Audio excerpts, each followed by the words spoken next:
දැන් 2023 තියන්න ළමයිට ඉන්නවනේ.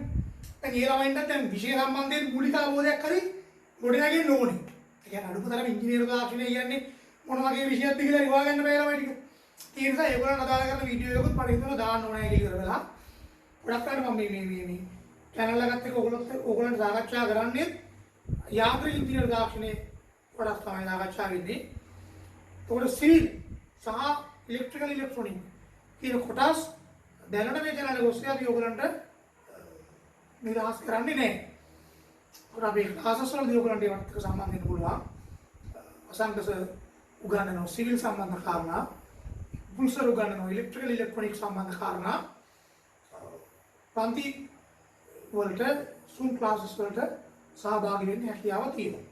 එතකොට මේ YouTube channel එකේ පරමාර්ථය වෙන්නේ පොදුවේ ගත්තන් පස්සේ මේ කොයි ප්‍රශ්නයක් එක්ක යම් විදියකට අසරණ වෙලා ඉන්න ළමයින්ට සහ අපිත් එක්ක සම්බන්ධ ඉන්න ළමයින්ට කොහොමද අපි මේ අපිට පුළුවන් ආකාරයෙන් නොමිලේ යම් දැනුමක් එකතු කරන්නේ උන්ගේ විභාගයේ ජයග්‍රහණය සඳහා වෙන දින කාරණා ටික තමයි මේ. විශේෂයෙන්ම අපි උත්සාහ කරන්නේ YouTube channel එකත් එක්ක කරන්න. ඒකට මම ඉංජිනේරු තාක්ෂණයේ විෂය උගන්වනකොට මෙකැනිකල් බොහෝ විට මේ channel එක ඔස්සේ අපි මැකනිකල් කොටස් ටික තමයි සාකච්ඡාවකට ලක් කරන්නේ. ඒකට ඒක මම මෙතනයි මුල කිලි කරලා තරක් ආරම්භ කළා නෑ. විවිධ තැන් වලින් මේක පටන් ගන්න කතා කරලා දෙනවා. ඒක බලන්න ඒවා කොහොමද වැටහෙවි. තේරෙන්නේ නැහැ ආයි බලන්න. ආරම්භයක් අවශ්‍යයි වගේ නිකන් හිතනවා නම් එහෙමත් එකක් ඕනේ කීලිවර වෙලා මෙතන මම උත්සාහ කරන පොඩි ආරම්භයක් දෙන්න. එන්ජින් සම්බන්ධයෙන්. එතකොට එන්ජින් කියන්නේ මොකක්ද කියන කාරණයට පළවෙනියෙන් අවතීර්ණ වුණොත්. තව චූටි දෙයක් කියන්න දෙනකොට දැන් මෙහෙමයි. දැන් ඉංජිනේරු තාක්ෂණයේ විශේෂ කරන ඔයගොල්ලන්ට මූලික අවබෝධයක් ගන්න ලේසිම විදිහට මම දකින්නේ නම් මේ ඔයගොල්ලන්ට අන්තර්ජාලයෙන් ලබා ගන්න පුළුවන් ඉංජිනේරු තාක්ෂණයේ විෂය නිර්දේශය. ගුරුවත්තු මේව මම කියන අරකට බලන්න.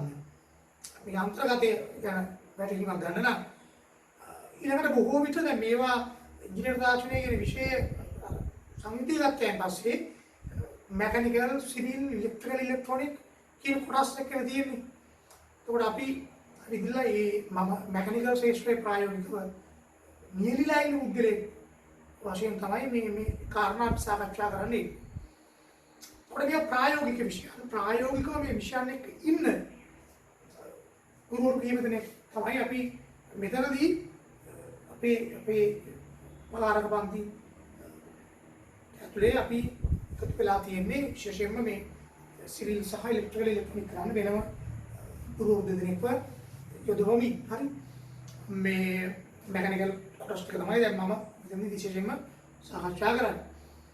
ඒකත් හරි වටිනවා මොකද අපේ අවුගේ අවුරුදු වල රිසල්ට් ගත්තාන් පස්සේ රිසල්ට් වලට මේක රෙගුලේෂන් බලපෑමක් ඇති කරලා තියෙනවා.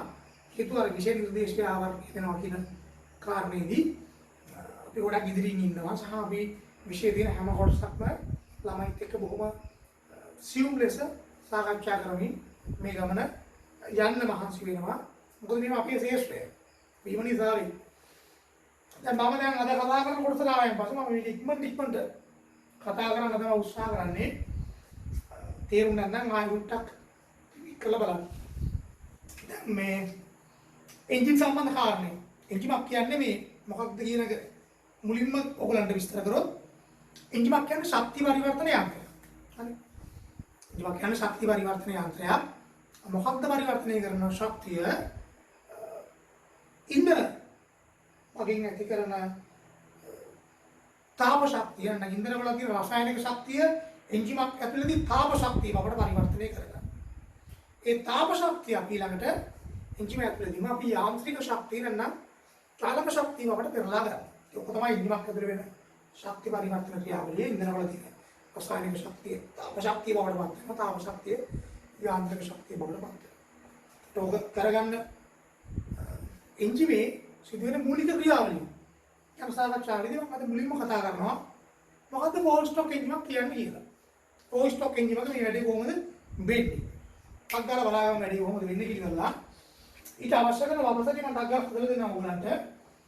දැන් මේ තමයි මම ගන්න එන්ජින් සිලින්ඩරයක්. හරි. මේ සිලින්ඩරය තුළ ස්ථාපනය කරලා තියෙනවා පිස්ටන් එකක්. මේ පිස්ටන් එක සිලින්ඩරය තුළ යන ඉහළම සීමාව. ඉහළම සීමාවට අපි නමක් කියනවා ඉහළ මුදුන් සීමාව කියලා. සිංහලෙන් ඉහළ මුදුන් සීමාව. ඉංග්‍රීසියෙන් කියනවා top depth center කියලා. කෙටි කරලා අපි කියන මේක TDC. කෙටි කරලා අපි කියනවා TDC කියලා. කියන්නේ පිස්ටනය සිලින්ඩරය තුළ ගමන් කරන ඉහළම සීමාව TDC සීමාව. පිස්ටනයේ මුදුන මෙන්න මේ ඉහළ කොටස සිලින්ඩරය තුළ යන පහළම කොටස සීමාව. මෙන්න මේ පිස්ටන් එකේ තියෙන මුදුන සිලින්ඩරය තුළ ගමන් කරන පහළම සීමාවට අපි කියනවා පහළ මුදුන් සීමාව කියලා. ඒක අපිට ඉංග්‍රීසියෙන් අපි කියනවා නම් bottom depth center. කෙටි කරලා අපි කියනවා BDC කියලා. BDC කියලා. යන්න සරලව කියනවා නම් සිලින්ඩරය ඇතුලේ පිස්ටනේ චලිත වෙන්නේ අණුවටුම් චලිතයක්. ඒ කියන්නේ මේ දිගට පහළ යනවා. කොයි අතරද TDC සහ BDC අතර. හරි. කියන්නේ පිස්ටනේ උපරිම විස්ථාපනය කියලා අපි සැලකුවොත් එහෙම TDC සහ BDC අතර තියෙන දුර ප්‍රමාණය තමයි පිස්ටනේ සිලින්ඩරය තුළ ඇති කරන උපරිම විස්ථාපනය විදිහට අපිට ගන්න පුළුවන්කම තියෙනවා. ඊළඟට බලුවොත් මොකක්ද ඒක පහරක් කියන්නේ කියන්නේ. පහරක් කියලා කියන්නේ පිස්ටනේ ඇති කරන උපරිම විස්ථාපනය. ඒ කියන්නේ පිස්ටනේ BDC සීමාවේ ඉඳලා TDC සීමාවට ගියොත් එහෙම අපි සලකන එක පහරක් කියලා. ඒ වගේම තමයි TDC සීමාවේ තියෙන පිස්ටන් එක BDC සීමාවට ආවදෙන්නේ.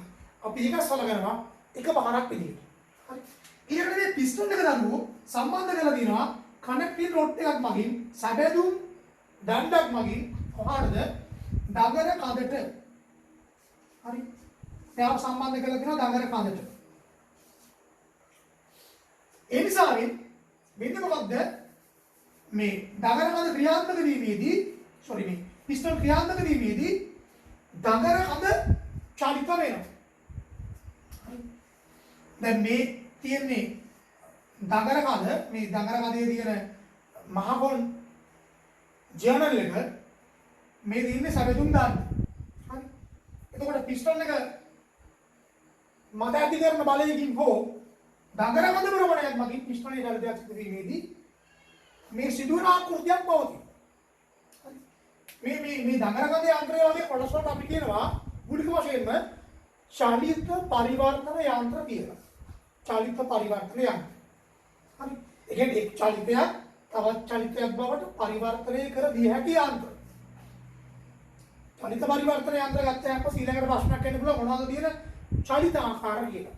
මේ මූලිකවම දරුවෝ හඳුනගන්න චලිත ආකාර හතරක් තියෙනවා. එකක් රේඛී චලිතය, එකක් භ්‍රමණ චලිතය, එකක් දෝලන චලිතය, අනිත් එක අණුවටුම් චලිතය. පිස්ටනේ සිදු වෙන්නේ සිලින්ඩරය තුළ අණුවටුම් චලිතයක්, දඟර කඳේ සිදු වෙන්නේ භ්‍රමණ චලිතය. එහෙනම් මේ දඟර කඳ යන්ත්‍රය වගේ සිදු කරන චලිත පරිවර්තනය මොකක්ද කියලා අවබෝධිනීම පරිවර්තනය තමයි චලිත මේ අණුවටුම් චලිතයක් භ්‍රමණ චලිතයක් බවට පත් කිරීමක්. ඒ වගේම අනිත් පැත්තට ගත්තොත් ඉන්නේම භ්‍රමණ චලිතයක් අණුවටුම් චලිතයක් බවට පත් කිරීමක් දඟර කඳ යන්ත්‍රයක් මගින් මූලික වශයෙන්ම සිදු කරන්න පුළුවන්කම තියෙනවා. අපි දන්නවා සිලින්ඩරය තුළ පිස්ටනේ ස්ථාපනය කරලා තියෙනවා. පිස්ටනේ ගමන් කරන සීමාව තමයි TDC BDC කියලා කියන්නේ. මේ අතර චලිත අවස්ථාවකදී අපි ඒක පහරක් විදිහට සලක ගන්නවා. ඒත් එක්කම පිස්ටනේ චලිත වෙනකොට ඊට අනුරූපීව දඟර කඳ භ්‍රමණය වෙනවා. ඒ දඟර කඳ පිස්ටනේ TDC වලදලා PDC වලට එක අවස්ථාවක් සැලකුවොත් එහෙම දඟර කඳ අංශක වලින් කිව්වොත් දඟර කඳ අංශක 180ක කෝණයක් චලිත වෙනවා. නැවතවතාවක් පිස්ටෝනය BBC වලින් ඉඳලා TDC වලට යන අවස්ථාවක් සැලකුවොත් අංගකන්ද ආයන්ස 180ක් චලිත වෙනවා. ඒ කියන්නේ පිස්ටන් එක TDC වලින් ඉඳලා BBC වලට ගිහිල්ලා BBC වලින් ඉඳලා BBC වලට ගියොත් එහෙම හරියටම කොච්චරක්ද එක වටයක් මේක භ්‍රමණය වෙලා තියෙන්නේ. ඊට අමතරව ගත්තම තව කාරණා කීපයක් තියෙනවා. එන්ජින් එක මම හදගත්ත දිගේම මේ ආකාරයට පහළින්ම තියෙනවා තෙල් දෙන ඉංග්‍රීසියෙන් අපි කියන සම්ප් එක කියලා වෙලා ඒක තමයි ඔයිල් නැත්නම් ස්නේහක ගබඩා කරලා තියලා තියෙන්නේ. ඊට අමතරව තියෙනවා චූෂණ මාර්ග, පිටාර මාර්ග, චූෂණ කපාට, පිටාර කපාට. රාද චූෂණ මාර්ග, පිටාර මාර්ග, චූෂණ කපාට, පිටාර කපාට. මේවා සම්බන්ධ වෙලා තියෙනවා. තමයි නම් කරගන්න ඕන මේක චූෂණ මාර්ගය, මේක පිටාර මාර්ගය, මේක චූෂණ කපාටය, මේක පිටාර කපාටය. තොර මොකද්ද මෙතන සිදුවෙන ක්‍රියාවලිය අපි ටිකක් විස්තරාත්මකව සැලකුවොත් එහෙම දරුවෝ පිස්ටන් එක TDC සීමාවෙන් ඉඳලා BBC සීමාවට අපි ඇදලා ගත්තා කියන ඉතින් මොකද අපි යම් බලයක් යොදලා ගන්න කරකවලා පිස්ටන් එක සෑබුදුන් දන්න මගෙන් ඇදලා ගන්නවා TDC සීමාවෙන් ඉඳලා BBC සීමාව. හරි. එහෙනම් ඇදලා ගත්ත තින් එහෙම වෙන්නේ මොකක්ද? මේ සිලින්ඩරේ පරිමාණය වැඩි වෙනවා, සිලින්ඩරේ අභ්‍යන්තර පීඩනය අඩු වෙනවා. අපි දන්නවා සාමාන්‍යයෙන් වාතය කියනවා පීඩන අන්තරයට වගේ තමයි ගලා යාම සිදු වෙන්නේ. වාතය පීඩනය අඩු දැනින් පීඩනය වැඩි තැන ඉඳලා පීඩනය අඩු දැනට කලාගෙන යනවා. දැන් මේකේ තියෙන්නේ වායු ගෝලීය පීඩනය. දැන් මේ පිස්ටනයේ සිදුවෙන විස්ථාපනය නිසා මේ පිස්ටනේ TDC වල ඉඳලා BBC වලට චලිත වීම නිසා සිලින්ඩරේ අභ්‍යන්තර පීඩනය අඩු වෙනවා. ඒ අඩු වීමේ ප්‍රතිඵලයක් විදිහට වාතය ඇදලා එනවා සිලින්ඩරය තුළට. මෙන්න මේ කපාටය විවෘතව පවතිනවා නම් තුෂණ කපාටේ විවෘතයි නම් මොන වාතයේ තුෂණ මාර්ග දිගේ සිලින්ඩර් එකට ඇදලා ගන්න. ඉතින් අපි ඊළඟට දහන ක්‍රියාවලියක් සඳහා වෙන්නරුවෝ මූලික වශයෙන්ම අවශ්‍ය කරන කාරණා තුනක් තියෙනවා. එකක් තමයි දහනේ වෙන්නේ යම. නැත්නම් අපි කියන ඉන්ධනයක් තියෙනවා. එවිට කාරණේ දහන පෝෂණ වායුවක් තියෙනවා. ඔක්සිජන් අන්තර්ගත වෙන්න ඕන. තුන්වෙනි කාරණේ ඒ ඉන්ධනයේ ජලනුෂ්ණක් පෙරපත් වෙන්න ඕන. ජලනුෂ්ණක්තිය පවතින කොනේ අදාළ ඉන්ධනයට අවශ්‍ය කරන. එතකොට ওই කාරණා තුන තෘප්ත වීම ඔස්සේ තමයි දහන ක්‍රියාවලිය ආරම්භෙන්නේ. මෙතන සැලකුවොත් එහෙම මෙතන අපි වාතය ගැන ගන්නවා. වාතයේ සාමාන්‍ය වායු ගෝලයේ පයින් එකක් විතර ඔක්සිජන් තියෙනවා. ඒ නිසා අවශ්‍ය ප්‍රමාණයට ඔක්සිජන් සැපේනවා වායු ගෝලයේ වාතය ඇද ගැනීමෙන්. අමතරව අවශ්‍ය වීමක් වෙන්නේ නැහැ. හරි. ඊළඟට ඉන්ධන එකතු කිරීම සම්බන්ධයෙන් ගත්තයන් පස්සේ. ඒක විවිධ ක්‍රමවේදයන් අනුගමනය කරලා තියෙනවා නිෂ්පාදකයන් විසින්. පෙට්‍රල් එන්ජින් සම්බන්ධයෙන්, ඩීසල් එන්ජින් සම්බන්ධයෙන් සැලකුවාන් පස්සේ ඊළඟට වෙනස් ක්‍රමවේදයන් මම අපේ සිලබස් එකට වඩාම සාකච්ඡා වෙන ක්‍රමයක් විදිහට සහ ඔයගලන්ට මම මේක පහසුවෙන් තේරුම් ගැනීමට සරල ක්‍රමයක් විදිහට මෙතන යොදා ගන්නවා. මේක පෙට්‍රල් එන්ජිනක් විදිහට සලකලා ඉවර වෙලා කාබුරේටරයක් මගින් ඉන්ධන එකතු කිරීම කියන කාර්යය. ඒතර හිතමු මේක කාබුරේටරයක් කියලා කරලා කාබුරේටර් කියන කොටස ගැනම සාකච්ඡා වෙනවා. ඒ නිසා මම මේකෙන් දෙක සාකච්ඡා කරන්න යන්නේ. කාබුරේටරයේ තුල පවතින වේචුතිය මගින් පුළුවන් පෙට්‍රල් වාතය සමග මිශ්‍ර කරන්න. එහෙනම් මේ චූෂණ මාර්ගයේ දිගේ දැන් ඇදලා එන්නේ වාතය විතරක් නෙමෙයි ඉන්ධනත් වෙනවා. ඒ වාත ඉන්ධන මිශ්‍රණයක් සිලින්ඩරය ඇතුළට හැදිලා තියෙනවා. පිස්ටන් එක TDC වල ඉඳලා BBC වලට ආවයන් පස්සේ. ඒ පිස්ටන් එක TDC වල ඉඳලා BBC වලට එනවා කියලා කියන්නේ දරුවෝ ඒක එක පහරක්. ඒ පහර ඇතුළේදී වාතය ගෙන්වා ගැනීම සිදු කරන නිසා ඒ පහරට අපි නමක් කියනවා. මොකක්ද? ඒ පහරට අපි කියනවා චූෂණ පහර කියලා. හරි. يعني චූෂණ පහර චූෂණය සඳහා දෙමු පහර. වාතය ගෙන්වා ගැනීම මූලික වශයෙන්ම අරමුණයි චූෂණ පහර තුළ. හරි. චූෂණ පහර තුළ වෙන ක්‍රියාවලිය ගත්තයන් පස්සේ පිස්ටනේ TDC වල ඉඳලා BBC වලට එනවා. චූෂණ කපාටේ විරුද්ධව පවතිනවා. චූෂණ වාතයේ අභ්‍යන්තර පීඩනය අඩු වීම නිසා චූෂණ වාතය ඇතුළු වෙනවා. කාබලයට නම් බව තියෙන එතනදී අපි ඉන්ධන මිශ්‍ර කිරීමක් සිදු කර ගන්නවා. එතකොට ඉන්ධන මිශ්‍රිත වාතය දැන් සිලින්ඩරය ඇතුලේ තියෙනවා. ඊට පස්සේ අපි කරන්නේ පිස්ටන් එක BDC සීමාවට දැන් BDC වලද BDC වලට ඇවිදලා තියෙන්නේ. පිස්ටනේ BDC වල දැන් තියෙන්නේ. BDC වල තියෙන පිස්ටනේ නැවත වතාවක් BDC වලට ගෙනියනවා. කියන්නේ දඟර හඳ තවදුරටත් යම් බලයක් යොදා ගනිමින් කරකවනවා. ඒ කරකැවීමේදී සිදුවෙන්නේ පිස්ටනේ BDC වලට අධික BDC වලට BDC වලට යනවා. එහෙම යනකොට ඇතුළට ආපු වාතය නැවත වතාවක් එළියට යන්න පුළුවන් මේ කපාන අරගෙන තිබ්බොත්. හරි. කොහොමද මේ කපාන වහන නිශ්චිත අවස්ථාවල් සම්බන්ධයෙන් අපි වැල්ව මුකුත්තර සටහන කියන කොටස සාකච්ඡා කරමු. සමන් දැනට දල වශයෙන් කියනවා මේ දෙවෙනි පහර. දැන් නම් පිස්ටන් එක BDC වලද TDC වලට යන ගමනේ යන්ත්‍රයක් ගියන් පස්සේ තමයි සූසන කපාටේ දැකිලා යන්නේ. හරි. සූසන කපාටේ වෙනවා විචාර කපාටේ කොහොමද දැකිලා තිබුණේ? ඒතකොට මේ මාර්ග දෙකෙන්ම එළියට යන්න විදියක් නෑ ඉන්ධන වලට. ඉන්ධන වාත මිශ්‍රණයට ඒ නිසාවෙන් වාත ඉන්ධන මිශ්‍රණය මේ අවස්ථාවේදී සම්පීඩනය වෙනවා. වාත ඉන්ධන මිශ්‍රණය සම්පීඩනය වෙනවා. ඒ සම්පීඩනය කරවීම සඳහා මිශ්‍රණය BDC වල ඉඳලා TDC වලට ගෙනියනවා. එතකොට එක පහරක් වාතයේ සම්පීඩනය කරවීම සඳහා වෙන් කරපු නිසා අපි කියන මේ පහරට සම්පීඩන පහර කියනවා. මොකද සම්පීඩන පහර. වාතයේ සම්පීඩනය වෙනවා. පළවෙනි පහරක් කලගත්තා අපි සූසන පහර. දැන් මේක සම්පීඩන පහර. හරි. සම්පීඩන පහරේ අගභාගයේදී පෙට්‍රල් එන්ජින් මහන්නන් මේක දහනය සඳහා වෙන අවශ්‍ය කරන ජල උෂ්ණත්වය ලබා දීම සිදු වෙනවා. එකක් පුතේ එන්ජින් එකක ජල උෂ්ණත්වය සපයා ගන්න ක්‍රම කිහිපයක් තියෙනවා.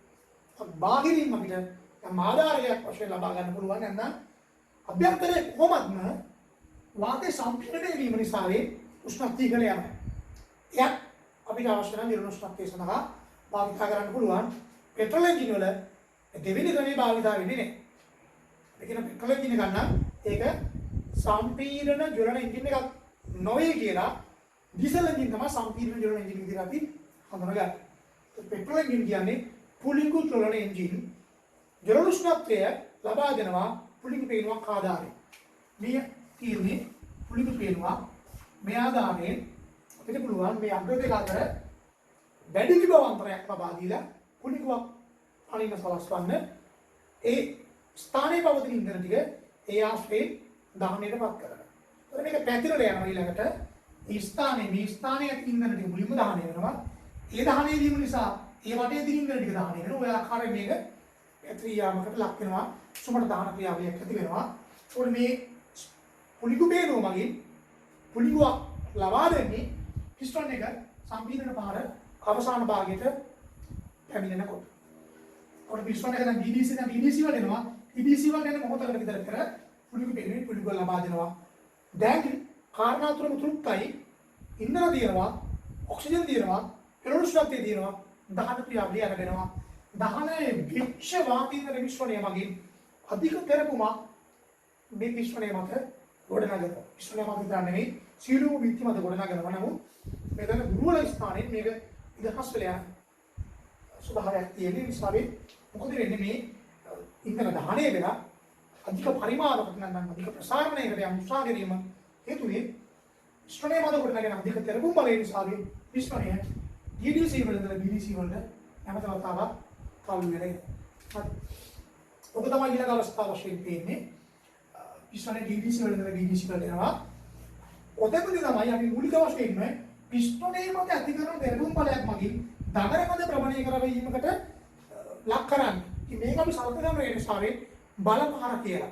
හරි. එන්ජින් එකට බලය සපයන අවස්ථාව මේක බලපහර.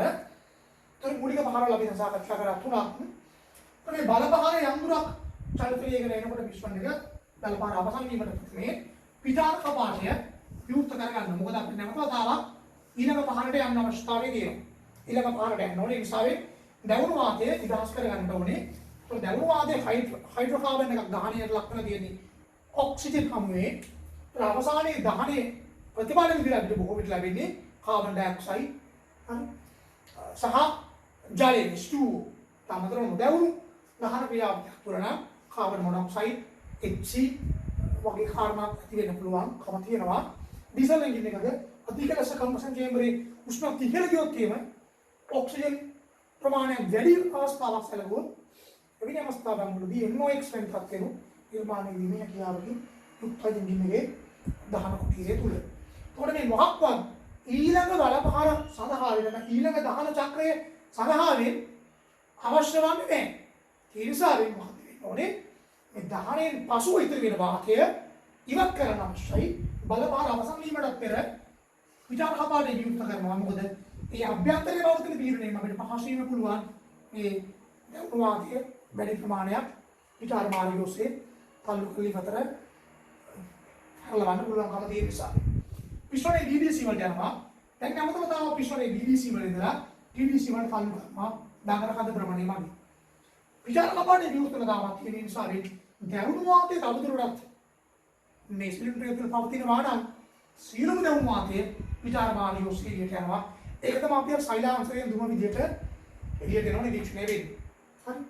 එතකොට මේ බලපහරට පස්සේ පිස්ටන් එක DDC වල ඉඳලා TDC වලට පැමිණෙන අවස්ථාවට අපි සලකනවා පිටාර පහර කියලා පහරක් ඒ සඳහා වෙන් කරලා තියෙනවා. මේ පිටාර පහරෙන් පස්සේ දැවුණු වාතයේ එළියට යනවා. නැවත වතාවක් චූසන පිටාර කපාටේ ගිහින් යනවා. ඊට පස්සේ චූසන පහර ක්‍රියාත්මක වෙනවා. චූසන වාතය විතරට දැන් මේක නැවත වතාවක් චක්‍රීයව පෙරණින්ම සිදු වෙනවා. ඕක තමයි ෆෝර් ස්ටොක් එන්ජින් එකක තියෙන මූලික ක්‍රියාවලිය. ඒතර මෙතනදී වැදගත්ම වෙන්නේ පහරවල් හතරකින් යුක්තයි දහන ක්‍රියාවලිය සඳහා මොනවද මේ පහරවල් හතර? චූසන පහර, සම්පීඩන පහර, බල පහර සහ පිටාර පහර. හරි. චූසන පහර, සක්සන් ස්ටොක්, සම්පීඩන පහර, කම්බෂන් ස්ටොක්, ඊළඟට බල පහර, පවර් ස්ටොක්, පිටාර පහර, එක්සෝස්ට් ස්ටොක් විදිහට මෙතනදී සලකගෙන ගැනීමේ හැකියාවක් තියෙනවා. එතකොට මේ පහර හතරක් තමයි අපි එක දහන චක්‍රයක් විදිහට අපි සලකගන්නේ. ඒක ඇතුලේ එක බල පහර ක්‍රියාත්මක කරලා දිනවා. මේ සමස්ත දහන චක්‍රය සම්පූර්ණ වෙනකොට පහර හතරක් ක්‍රියාත්මක වෙච්ච නිසා දඟන කඳ වට දෙකක් භ්‍රමණය වෙලා තියෙනවා.